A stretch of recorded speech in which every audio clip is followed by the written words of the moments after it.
Salut, aujourd'hui, je veux parler d'azote, donc d'un légume, hein, d'une racine que je découvre. C'est la première fois que je en plante. Donc c'est la poire de terre ou yacon. Donc on l'avait reçu une petite patate comme ça, parce que c'est un cousin du topinambour en bois. Ceux qui connaissent le topinambour en bois vont reconnaître la forme de cette patate un peu cabossée, la couleur et tout. Il ressemble vraiment à un topinambour en bois. Mais voilà, mais ça c'est le plan. Ça, c'est le plan de la poire de terre.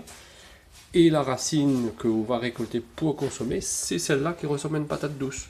Donc qui est costaud, hein, sincèrement. Les patates, il peut aller à 250, 300 grammes, voire mieux, hein. Et là, avec un seul pied, on va la récolter tout à l'heure. On a dû avoir à peu près 5 kilos pour un pied. Donc celui-là a été particulièrement réussi. Donc c'était l'année dernière, parce qu'il met à peu près un an, hein, entre la plantation et la récolte, hein, à peu près comme Ensonge ici à La Réunion. Donc là, il y en a des calibres un peu plus petits comme ça. Et l'année dernière, dans cette période-là, on a un petit marmaille là, quoi, un petit marmaille s'étend, là, il ramène un petit morceau de patate comme ça, et puis il dit, moi, tonton, il dit, papa dit, on plante ça, c'est un poids, m'a pas très bien compris en fait, et pour moi, quand il connaissait la topinambour en bois, c'était un topinambour en bois. Là, on m'a planté. Le pied ressemble vraiment à un topinambour en bois aussi, qu'elle est de la famille des tournesols en fait, quand ils ont fait des recherches. La feuille ressemble à un tournesol, mais la fleur ressemble à un mini tournesol. Il y a plein de petites fleurs jaunes, sauf qu'elle n'a pas les graines dedans comme le tournesol. Et là, était le moment de récolter. Le pied avait fini de fleurir, les feuilles commençaient à abîmer. Voilà, arraché, la belle surprise, hein. Donc, dans un sol souple, par contre, il faut un sol bien souple. On m'avait bêché avant, bien profond. Et matière des patates comme ça, hein, impressionnant, quoi. Et voilà, donc c'est un légume où on peut consommer cru, d'un petit goût épluchalu, d'un petit goût doux, un peu comme une carotte. La texture croquante d'une poire.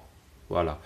Et il peut consommer en gratin, en soupe, mais il pense dans la viande, comme nous fait à la Réunion, avec camembert, tout ça, hein. Il pense dans la viande de cochon, il doit passer. Et mais ça a essayé d'ailleurs. Voilà, donc il vous les présente à ça, parce que le légume est intéressant. Ça qui jardine, s'il a l'occasion, n'hésite pas, essaye d'en planter. Voilà, donc ça c'est le plan. Donc dans le pied, à la base du pied, on a plein de petites patates comme ça. Donc là, avec une petite patate que moi j'avais eu au début comme ça, là, ça pouvoir faire peut-être une cinquantaine de plants. Parce qu'on a plein de petites patates. Et au moins 5 kilos pour un pied de patates comme ça, on l'a eu. Après, on avait un bon sol à l'endroit. Donc préparé, riche et bien souple. Pas de galets, tout ça, je pense qu'il doit gêner. Parce que c'est très tendre la patate, très cassante. Comme une poire croquante. Voilà, donc je voulais partager ça avec Zot. Et puis si d'autres personnes y connaissent, l'a consommé, l'a utilisé, pourquoi pas donne des nouvelles aussi sur la chaîne. Allez, nous retrouve.